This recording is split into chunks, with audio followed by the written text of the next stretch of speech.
여러분은 지금의 삶이 어떠십니까? 삶이 편안하십니까? 아니면 고통 가운데 있으십니까? 고통의 문제는 인생에 있어 가장 큰 화두입니다. 불교에서는 인간의 고통을 우연한 것이 아니라 원인이 있는 것으로 봅니다. 과거의 행위와 현재의 욕망, 집착이 고통을 만들어낸다라고 이해합니다. 그래서 남들을 원망하기보다 자신을 돌아보며 수행을 통해 고통에서 벗어나고자 하는 것처럼 보입니다. 그런데 우리는 어떨까요? 우리에게는 하나님이 계십니다. 전지전능하시고 무소부재하시고 사랑 그 자체이시나 공의로우신 분, 그분이 바로 우리의 하나님이십니다. 완전하신 분이시지요. 그리고 그분이 우리의 아버지신데 우리의 삶에는 고난과 고통이 있습니다. 그래서 우리는 이 하나님을 믿기 때문에 오히려 이런 생각이 듭니다. 내가 하나님이라면 힘든 나의 인생을 조금 더 쉽게 만들어줄 것 같은데, 내가 하나님의 위치에 있다면 이 문제를 당장 해결해 줄 텐데 하나님은 왜 그러시지? 그런 마음이 들죠. 성경은 고난을 부정하지 않죠. 오히려 6절에서처럼 우리 삶에는 여러 가지 시험과 고난이 언제나 있을 것이고 이로 인해 근심하는 일이 언제나 분명히 있을 것이라고 이야기합니다. 그렇다면 성경의 답은 무엇일까요? 성경의 고통과 고난의 문제, 시험의 문제에는 정말 여러 상황에서 여러 가지 답이 있지만 오늘 이 베드로전서에서는 고난이 나의 인생에서 불필요한 나머지 혹은 찌꺼기가 아니라 오히려 우리가 이루어가는 구원의 과정에서 어떤 역할을 한다라고 보여주고 있습니다. 우리가 흔히 구원이라고 말하지만 사실 우리의 구원은 총 3가지 종류라고 할까요? 3가지 종류가 있습니다. 바울 서신에는 이 내용이 여기저기에서 보여지는데 이 베드로전서 1장에서는 이 구원의 모습이 한눈에 보이게 되어 있습니다.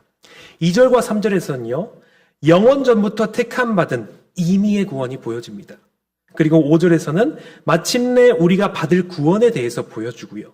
9절에서는 우리가 현재 받고 있는 구원에 대해서 보여줍니다. 우리는 이미 구원을 받았죠. 이미입니다. 그러나 우리는 구원을 받아야 하는 존재입니다. 미래에 궁극적으로 얻을 구원이죠. 또한 구원을 누리며 이루어가고 있는 존재, 바로 이 현재에서 구원을 이루어가고 있는 존재, 누리고 있는 존재입니다. 이를 베드로전서에서는 나그네라고 표현하고 있습니다. 그리고 이 이루어가고 있는 구원에서 나그네들은 고난과 고통, 박해와 핍박, 어려움과 지치는 일을 만나게 됩니다. 지금 우리의 삶이죠. 그러나 오늘 본문을 통해서 보면 이 고난은 단순히 우리 삶에 불필요한 것이 아니라 구원받은 우리에게 어떤 역할을 하는 것을 볼 수 있습니다. 그것은 바로 우리를 정금과 같이 연단하는 과정입니다. 우리 7절을 함께 보겠습니다. 너희 믿음의 확실함은 불로 연단하여도 없어질 금보다 더 귀하여 예수 그리스도께서 나타나실 때에 칭찬과 영광과 존귀를 얻게 할 것이라. 아멘. 이 7절을 많은 학자들은, 거의 대부분의 학자들은 문맥을 고려하고 구약의 배경을 고려해서 공통적으로 이야기합니다. 신자들은 이 고난을 통해서 믿음의 진정성이 드러나고 연단되어서 결국 그리스도의 재림 때 칭찬과 영광과 존귀를 얻게 한다는 것입니다. 다시 말해서 이 고난에는 신자를 정금과 같이 연단하는 기능을 한다는 것입니다. 어떤 것을 위해서요? 우리의 칭찬과 영광과 존귀를 얻게 하기 위해서요. 다만 여기서 우리가 오해하지 말아야 할 것은, 이 말은 하나님께서 우리의 고난을 즐기시면서 우리의 힘듦을 마치 우리가 TV에서 예능을 보듯이 구경하시는 분이 아니라고 말하는 겁니다. 하나님은 고통의 창조자가 아니십니다. 오히려 하나님은 이 타락한 세상에서 인간의 죄성으로 인해 발생하는 그 비극적인 일조차도 당신의 선하신 주권 아래에서 그것을 합력하여 선을 이루시는 섭리의 하나님이시라는 것을 보여주고 있는 것이죠. 그리고 오늘 본문은 단순히 고난의 필요성 그리고 고난의 역할에 대해서 말해주는 것에 그치지 않습니다. 사실 오늘 본문의 핵심은 세상 속에서 하나님의 나라를 향해 가는 나그네의 삶에 이 피할 수 없는 시험과 고난과 근심이 역할이 있다면, 심지어 이 일들이 하나님이 나를 연단하시고 정금과 같이 나오게 하는 그 과정으로 쓰인다면, 말 그대로 괴롭고 어려운 고난을 우리가 어떻게 구원의 과정으로 받아들일 수 있는가? 우리가 이것을 어떻게 실제로 참아낼 수 있느냐에 대해서 말해주는 것 같아요. 성령님의 계시를 받은 베드로 사도가 우리에게 말해주신 그것은 바로 믿음과 기쁨입니다. 우리 먼저 5절과 6절을 함께 읽어보겠습니다. 너희는 말세에 나타나기로 예비하신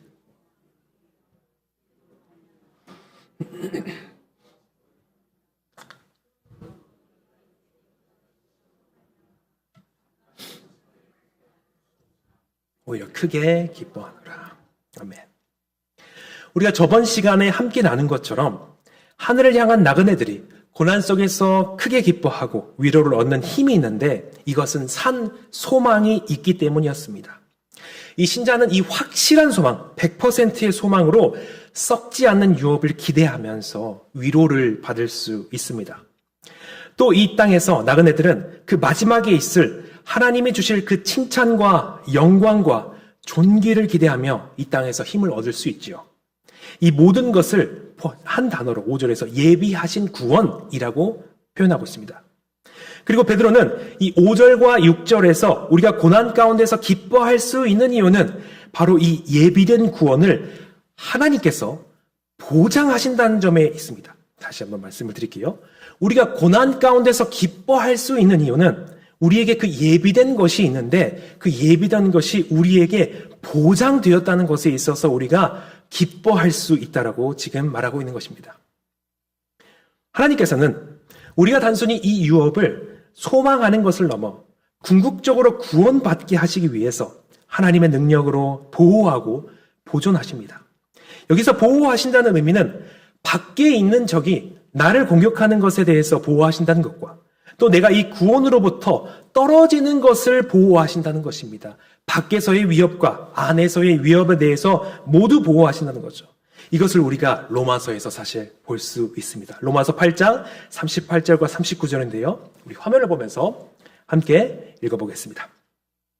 자, 읽어보겠습니다. 내가 확신하노니 사망이나 생명이나 천사들이나 권세자들이나 현재일이나 장래일이나 능력이나 높음이나 기쁨이나 다른 어떤 피조물이라도 우리를 우리 주 예수 그리스도 예수 안에 있는 하나님의 사랑에서 끊을 수 없으리라. 아멘. 로마서의 이 구절이 하나님의 보호하심, 이 베드로전서의 보호하심을 너무나 잘 설명하고 있습니다. 여기서 뭐라고 말하고 있죠? 그 어떤 피조물도 우리를 그 하나님의 사랑에서 끊을 수가 없다고 합니다. 사망이나 생명이나 천사들이나 마귀들이나 그 어떤 것도 우리를 하나님으로부터 끊을 수가 없습니다. 세상에서 아주 매서운 박해도, 초자연적인 마귀들의 공격도, 세상의 슬픔도 우리를 구원하시고자 하는 그 하나님의 사랑에서 끊을 수가 없다라고 말하는 겁니다.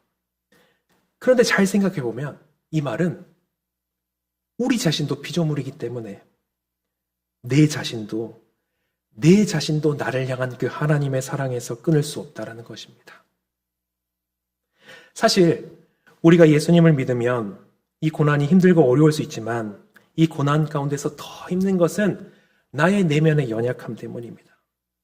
밖에서 오는 힘듦과 고통도 문제이지만 사실은 그것을 이겨낼 수 없는 내 마음 때문에 힘들기도 하죠. 때로는 포기하고 싶고, 때로는 타협하고 싶은 그런 마음들이 있습니다. 때로는 나도 나를 믿지 못하고, 때로는 예수님을 믿는 것을 잠시 내려놓고 싶은 그런 마음이 있을 때가 있어요. 그런데 이 하나님께서 우리를 능력으로 보호하신다는 것은 이 외부에서 오는 고난과 박해의 강력함도, 또 나의 내면에서 일어나는 이 연약함도 내가 얻을 그 구원을 빼앗아갈 수 없게 하신다는 것입니다. 하나님이 우리를 붙드셔서 바깥의 어떤 공격에서도 심지어 내 자신의 연약함으로도 그 구원에서 벗어나는 것을 주님께서 보호하신다는 것입니다. 이 보장된 구원, 다시 말해서 이 구원의 확실함으로 우리는 나는 하나님의 사랑을 받는 존재구나. 하나님이 나를 정말 끔찍하게 아끼시구나. 내가 이 땅에서는 나그네처럼 무시받고 괴롭힘 당하는 자들이지만 나는 하나님의 온 우주를 창조하신 하나님의 아주 귀한 사랑받는 존재이며 그분의 자녀로서 하늘에 속한 모든 것을 받을 존재이구나. 그분이 나를 지키시구나 하면서 기뻐할 수 있다는 것입니다. 그렇다면 우리는 이 기쁨을 가지고 그냥 가만히 있으면 될까요? 아니요, 그렇지 않습니다. 오늘 본문에서 주목할 점이 있는데요. 하나님께서 이 능력으로 우리를 보호하시는 방법에 대해서 말합니다. 그것이 무엇이냐면 믿음으로 말미암아, 헬라어로 믿음을 통하여 라고 말하고 있습니다. 하나님의 전능하신 능력이 우리를 보호하시는 것은 100% 하나님의 능력이고 하나님의 은혜입니다. 하지만 그 하나님의 능력이 내 삶에 실제로 역사하고 흘러들어게 하는 통로의 역할은 바로 믿음이라는 것입니다. 다시 말해서 우리가 고난 가운데 하나님을 신뢰함으로 그분을 붙들고 있는데 하나님께서도 우리가 당신을 신뢰하고 하늘의 소망을 믿을 수 있도록 힘을 주시고 보호하신다는 의미입니다. 고난 때문에 슬픔도 힘듭니다. 그러나 하나님께 붙들림 받은 나의 믿음이 통로가 되어서 그 고난으로 기쁨을 생산해냅니다. 이 기쁨은 어떤 기쁨입니까? 바로 우리가 구원받을 때 얻은 그 기쁨, 구원의 기쁨입니다. 고난의 매서움과 나의 연약함에도 불구하고 나를 지키시고 기필코 새 하늘과 새 땅을 유업으로 주시겠다는 그 하나님의 열심이 우리를 위로하고 우리를 기쁘게 하는 것입니다. 사실 이렇게 말하는 것은 이렇게 말하고 있지만 이것은 이성으로 다 설명할 수 없는 신비 같습니다. 제가 열심히 말로 논리적으로 설명하려 했는데 설명할 수가 없어요. 그런데 참 신기하게도 우리 신자의 삶에는 이 도저히 불가능해 보이는 그 기쁨이 실제로 임할 때가 있죠. 그냥 그렇다고밖에 말할 수가 없어요. 세상은 채워져야 기뻐하지만 성도는 하나님의 보호하심을 신뢰할 때 나의 환경이 바뀌지 않아도 기뻐할 수 있습니다. 저는 이 믿음을 통한 그 역설적인 기쁨이 환경을 뛰어넘는 기쁨이 바로 나그네가 가진 특권이자 구원받은 자의 모습이라고 생각합니다. 그런데 저는 여기서 한 가지를 더 봐야 합니다. 지금까지 우리는 무엇 때문에 기뻐하는지에 대해서 보았습니다. 그것은 바로 보장된 구원, 흔들리지 않는 하나님의 보호하심으로 인해서 우리는 그것을 보면서, 그분을 보면서 기뻐할 수 있었습니다. 그런데 베드로전서 8장에는 이 기쁨이 어디에 다 있는지에 대해서 보여줍니다. 그 기쁨은 단순히 구원이라는 그 사실에서 오는 것이 아니라 바로 예수 그리스도, 그분 자신으로 인한 기쁨입니다. 우리 8절과 9절을 함께 읽어보겠습니다. 예수를 너희가 보지 못하였으나 사랑하는도다. 이제도 보지 못하나 믿고 말할 수 없는 영광스러운 즐거움으로 기뻐하니 믿음의 결국 곧 영혼의 구원을 받음이라. 아멘. 베드로는 이들이 예수님을 사랑한다고 하고 또 이제 보지 못하나 믿고 말할 수 없는 영광스러운 즐거움으로 기뻐한다 라고 하는데요.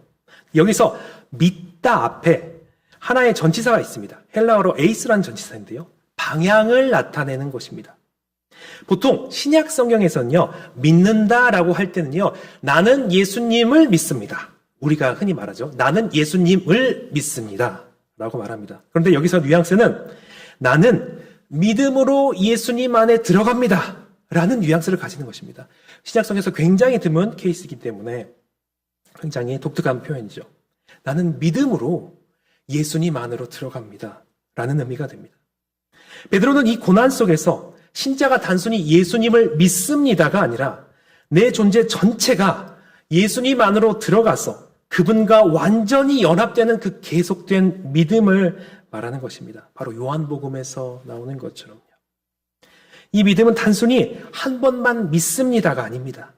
나의 가정에서든 직장에서든 교회에서든 기도의 자리에서든 말씀을 묵상하는 자리에서든 힘들고 불안한 그 순간을 맞이할 때마다 주님의 품으로 그 뛰어드는 바로 그 믿음입니다. 이 믿음이 단순히 어떤 사실을 인정하는 것이 아니라 살아계신 그리스도와의 인격적인 연합과 신뢰라는 것을 말해주고 있는 것입니다. 그리고 베드로는 이 인격적인 연합에서 오는 그 말로 형언할 수 없는 그 영광스러운 기쁨에 대해서 말하고 있는 것입니다. 비록 육신의 눈으로는 우리는 주님을 볼 수 없습니다. 본 적도 없습니다. 그러나 우리가 믿음으로 기도를 통해 주님의 마음을 느끼고 예배를 통해 주님의 임재를 경험하고 말씀을 묵상하며 주님과 깊은 대화를 하는 것입니다. 이 믿음을 통한 개인적 친교가 있었기에 우리는 눈에 보이지 않는 예수님을 매 순간 뜨겁게 사랑할 수 있었던 것이고 놀라운 기쁨을 얻을 수 있었던 것입니다. 신자가 그리스도와의 인격적인 연합과 신뢰를 경험할 때 그리스도인에게는 엄청난 기쁨이 찾아옵니다. 이것도 말로 하지만 설명할 수 없어요. 경험해 본 사람만 아는 그런 기쁨이죠. 말로 표현할 수 없는, 형언할 수 없는 그런 맛보아야만 알 수 있는 기쁨. 바로 예수님으로 인한 기쁨입니다. 그 기쁨은 영광스러운 즐거움, 하나님의 존전에서 하나님의 임재의 영광을 경험하는 그 하늘의 기쁨을 누리는 것이기 때문에 우리는 그 기쁨을 말로 형언할 수가 없습니다. 신자가 비록 이 자리에서 땅에 발을 붙이고 하루하루 삶 가운데서 여러 실생활의 문제들과 씨름하고 있지만 우리가 우리의 믿음으로 예수 그리스도 안으로 들어갈 때 우리는 그분 안에서 하나님의 영광을 경험하고 말로 형언할 수 없는 하늘의 기쁨을 미리 누리면서 기뻐하게 되는 것입니다. 그리고 이것이 9절에서 말하는 믿음의 결국 바로 영혼의 구원입니다. 지금 이 믿음 안에서 이미 누리고 있는 구원입니다. 비록 눈에 보이지 않지만 매일 말씀과 기도로 예수님을 깊이 신뢰하고 사랑하는 그리스도인은 인간의 말로 표현할 수 없는 하늘의 영광스러운 기쁨을 이 땅에서 누리며 살아간다는 것입니다. 우리가 말씀을 묵상하고 기도할 때에 문득 이런 경험을 하게 되지요. 우리가 믿음으로 그분의 성품과 하나님께서 우리에게 하신 그 사역들, 그분이 우리에게 베푸신 자비를 묵상할 때 우리는 이런 경험을 하게 됩니다. 하나님께서 이런 죄인을 어떻게 이렇게 사랑하셨나? 하나님이 이런 나 같은 죄인을 왜 사랑하시는가? 만약 내가 예수님을 믿지 못했다면 진짜 어쩔 뻔했는가? 이 부족한 사람을 의롭다 하시고 삼위 하나님의 그 영원한 사랑의 교제로 불러주시니 얼마나 감사한가? 지금 나에게 어떤 일이 일어나는지는 사실 중요하지 않습니다. 그분이 그 말할 수 없는 임재와 기쁨으로 그분으로 인해 기뻐하는 것입니다. 마치 하나님의 보좌 앞에 있는 것과 같은 위로와 기쁨과 평화를 누리게 되는 것입니다. 그리고 이렇게 믿음으로 기쁨을 누리는 이들이 바로 고난의 시기에도 하나님을 향한 신뢰를 지키며 끝까지 그 거룩함을 지켜내는 것입니다. 우리 신앙의 역사에서 이와 같은 기쁨을 누린 분들을 볼 수 있습니다. 바로 20세기 중반 루마니아 공산정권의 잔인한 박해 속에서도 목숨을 걸고 신앙을 지켰던 리처드 원브란트 목사님이십니다. 당시 공산정권은 예배를 법으로 금지하고 교회를 폐쇄했습니다. 성도들을 감시를 피해 깊은 지하와 숲속으로 숨어들어야 했고 걸리면 곧바로 수용소에 끌려가는 상황에서도 목숨을 걸고 숨어서 예배를 드렸습니다. 결국 원브란트 목사님도 비밀경찰에 체포되어서 무려 14년 동안 감옥 생활을 하게 되었습니다. 그중 3년은 햇빛조차 들지 않는 지하 독방에서 갇혀서 홀로 갇혀서 아무런 소리조차 들리지 않는 그곳에서 갇혀 지내야 했습니다. 철저한 침묵과 어둠 속에서 겪는 것은 잔인한 고문과 구타뿐인 말 그대로 지옥이었습니다. 이 지옥에서 풀려나는 방법은 간단했습니다. 공상 정권의 요구대로 예수를 부인하겠다고 선언하거나 자신의 동료인 신자들을 밀고 하면 당장 석방될 수 있었습니다. 하지만 원브란트 목사님과 지하교회 성도들은 자신들의 신앙을 타협하지 않았습니다. 온몸에 깊은 고문 흉터가 새겨지면서도 하나님을 향한 그 믿음을 끝까지 지켜냈습니다. 그런데 목사님께서 훗날 감옥에서 겪은 일들을 기록한 책들을 보면 정말 놀라운 고백들이 잠겨 있습니다. 그 어둡고 캄캄한 독방에서 온몸이 찢어지는 고통과 굶주림 속에서도 절망하거나 원망하지 않고 오히려 그곳에서 하나님 한 분만으로 상상할 수 없는 영적인 큰 기쁨을 누렸다고 증언합니다. 책의 내용을 보면 목사님은 지하 독방에 홀로 있을 때 그 좁은 방을 가득 채우시는 그 주님의 초자연적인 사랑과 임재를 경험했습니다. 영혼 깊은 곳에서 말할 수 없는 기쁨이 솟구쳐 올라서 그 좁디 좁은 감옥 안을 빙글빙글 돌면서 찬양하고 기쁨의 춤을 추었다고 합니다. 얼마나 기쁨에 겨워서 춤을 추었는지 감시구멍으로 그를 바라보았던 간수들이 목사님이 그 모진 고문 때문에 결국 사람이 미쳐버렸구나 하면서 의사를 부를 정도로 그렇게 즐거워했습니다. 세상의 눈에는 비참하게 갇힌 죄수였지만 그의 영혼은 감옥의 벽을 뚫고 하늘의 기쁨을 맛보고 있었던 것입니다. 이 책에서는 원브란트 목사님뿐만 아니라 20kg가 넘는 그 무거운 쇠사슬을 발에 묶인 채 강제 노동을 하던 다른 지하교회 성도들 역시 서로의 발에서 나는 그 사슬 소리에 맞춰서 하나님을 찬양하며 기쁘게 웃었다는 참으로 사람의 이성으로는 이해할 수 없는 일화들이 그분의 책 가운데서 곳곳에 기록되어 있습니다. 그들은 이 말할 수 없는 육체의 고통과 고난, 모멸감 속에서도 낙심하지 않았습니다. 오히려 감옥이라는 가장 낮은 곳에서 하나님이 부어주시는 초자연적인 위로와 기쁨을 경험했습니다. 지금 겪는 이 상황이 잠깐일 뿐이며 장차 올 영원한 소망과 유업을 바라보았기 때문입니다. 하나님께서는 고난 속에서도 신앙을 저버리지 않고 자신을 핍박하는 원수들까지도 그리스도의 사랑으로 품었던 이들의 믿음을 통하여 그들을 보호하셨습니다. 그리고 고난 속에서도 오직 주님만을 바라는 자들에게 세상이 줄 수 없는 그 말할 수 없는 평안과 하늘의 기쁨으로 가득 채워주셨던 것입니다.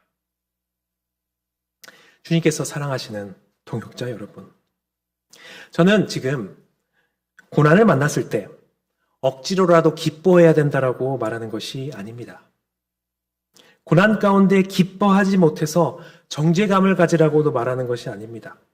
다만 우리가 고난과 시험 가운데서도 기뻐할 수 있다라고 말씀드리는 것입니다. 이런 기쁨이 있다는 것입니다. 사실 그리고 이미 누려왔다라고 말씀드리는 것입니다. 바로 내 힘이 아니라 나를 사랑하시는 분, 나를 보호하시고 붙드시는 그분을 믿음으로 신뢰할 때에 가능합니다. 나를 붙드시는 그 하나님의 거대한 손, 그분의 완벽한 보호하심으로 우리가 믿음으로 신뢰할 때 바로 비로소 시작됩니다. 우리 하나님은 고난 한복판에서도 우리를 결코 내버려 두지 않으십니다. 우리가 믿음으로 주님 품에 뛰어들 때 그분의 능력이 우리를 보호하시고 보존하셔서 이 땅에서 말할 수 없는 임재의 기쁨을 미리 맛보게 하십니다. 그리고 이 놀라운 현재의 보호하심은 결국 우리를 저 하늘의 영원한 유업에 안전하게 도달하도록 우리를 보존합니다. 비록 지금은 우리가 고난을 통과하며 아프고 깎이는 것 같지만 이 모든 과정을 통해 우리의 믿음은 정금과 같이 순전해질 것입니다. 그리하여 마침내 마지막 날 우리가 그토록 사랑하는 주님 앞에 서는 그날에 우리에게 그 말로 할 수 없는 칭찬과 존귀와 영광을 얻게 하실 것입니다. 저는 말씀을 준비하면서 이 말씀은 이 모든 것들을 제 자신에게 적용하고 생각하다 보니까 또 상상하다 보니까 너무나도 기뻤습니다. 하나님께서 나를 위해 준비하신 그 놀라운 유업을 생각하니 정말 너무 기쁘더라고요. 그래서 저는 너무나도 그날이 기대가 됩니다. 빨리 왔으면 좋겠습니다. 때로는 상상해 봅니다. 지금은 제가 이 시간 속에 갇혀서 살아가고 있죠. 사실은 근데 시간 밖 영원 속에서는 이미 이 모든 일이 끝났을 거잖아요. 그때 나는 어떠할 것인가? 얼마나 기뻐할까? 그 주님께서 주시는 칭찬과 존귀와 영광으로 내가 어떻게 얼마나 기뻐할 것인가? 고린도전서의 말씀처럼 하나님이 자기를 사랑하는 자들을 위하여 예비하신 모든 것은 눈으로도 보지 못하고 귀로도 듣지 못하고 사람의 마음으로도 생각하지도 못하였다 함과 같으니라고 했는데 내가 그것을 보면 얼마나 기뻐할 것이며 그 주님을 위해서 얼마나 행복해할 것인가를 생각하니까 너무나도 기쁘더라고요. 또 이 모든 것을 저에게 주신 이 죄인을 구원하신 그 삼위의 하나님과 특별히 예수님께 대한 그 사랑이 너무나도 차오르더라고요. 그분이 너무나도 사랑스럽더라고요. 그분으로 인해 차오르는 저의 마음의 기쁨이 충만했습니다.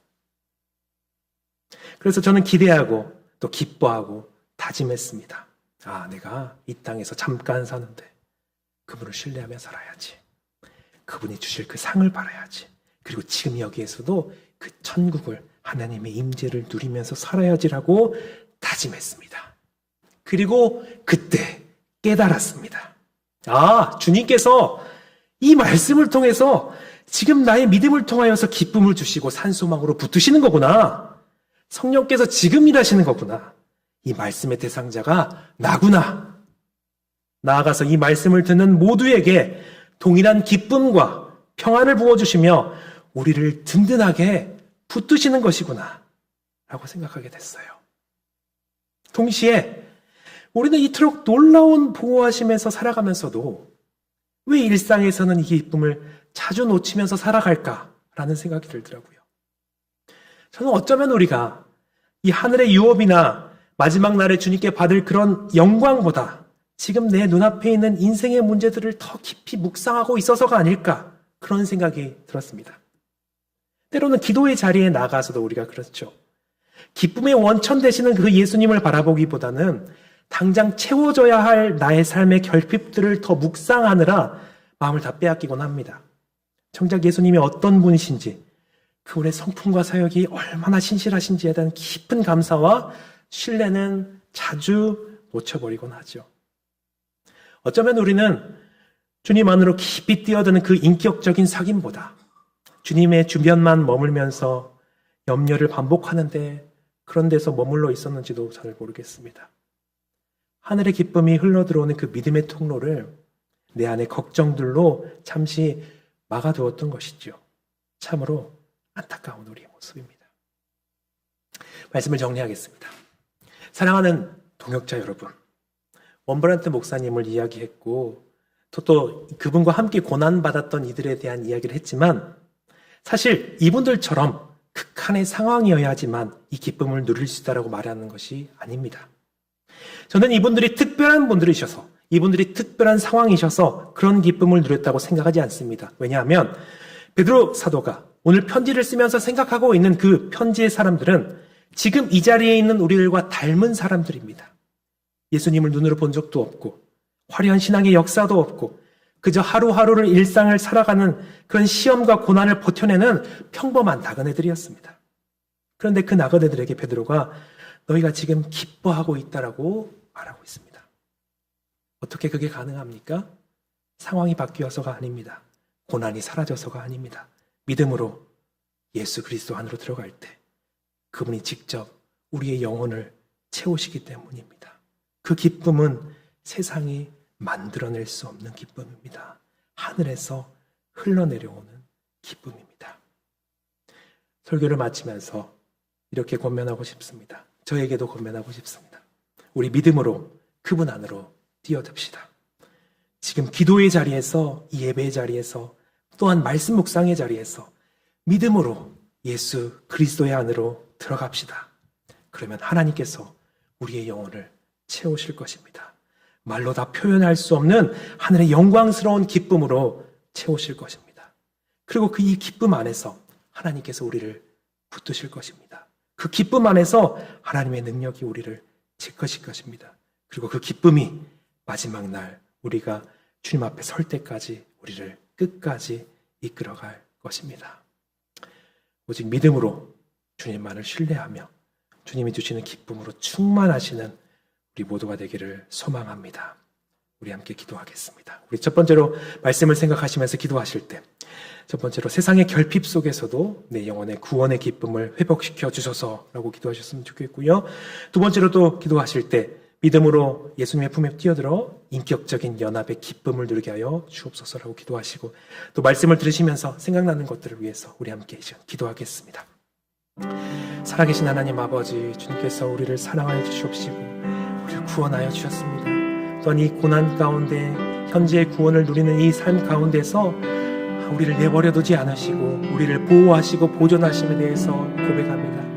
하나님, 그 가운데서 우리를 사랑하시며 특별히 주님께서 우리에게 주시는 그 말할 수 없는 기쁨과 즐거움에 대해서 나누었는데 주님, 이 기쁨을 우리에게 회복시켜 주시옵소서. 우리에게 구원의 기쁨을 회복시켜 주시옵소서.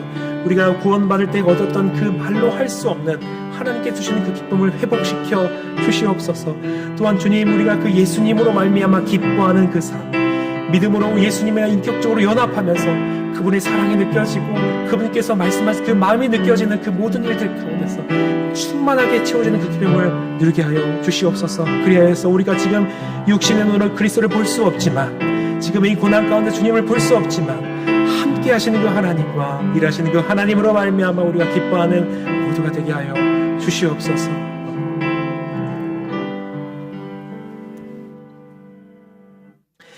사랑하는 아버지 하나님, 이 땅을 나그네로 살아가는 우리의 삶에 여러 가지 시험과 고난이 있음을 고백합니다. 때로는 인생의 결핍과 아픔 때문에 낙심하고 근심하지만 이 모든 과정이 우리를 정금과 같이 빚으시는 구원의 과정임을 믿음으로 바라보게 하여 주시옵소서. 또 우리를 끝까지 붙드시고 보호하시는 하나님의 능력을 신뢰합니다. 세상의 조건이 무너지고 채워지지 않을 때에도 우리에게 약속된 하늘의 산소망과 유업을 기억하며 세상에 줄 수 없는 구원의 기쁨을 누리게 하여 주시옵소서. 더 나아가서 우리가 비록 육신의 눈으로 보이지 않으나 매일 말씀과 기도의 자리에서 예수님 안으로 온전히 뛰어드는 그 연합의 믿음을 주시옵소서.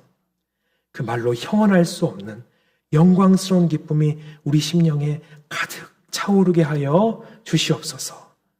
이 세상을 지나 마침내 주님 앞에 서는 그날 칭찬과 영광과 존귀를 얻을 것을 기대합니다.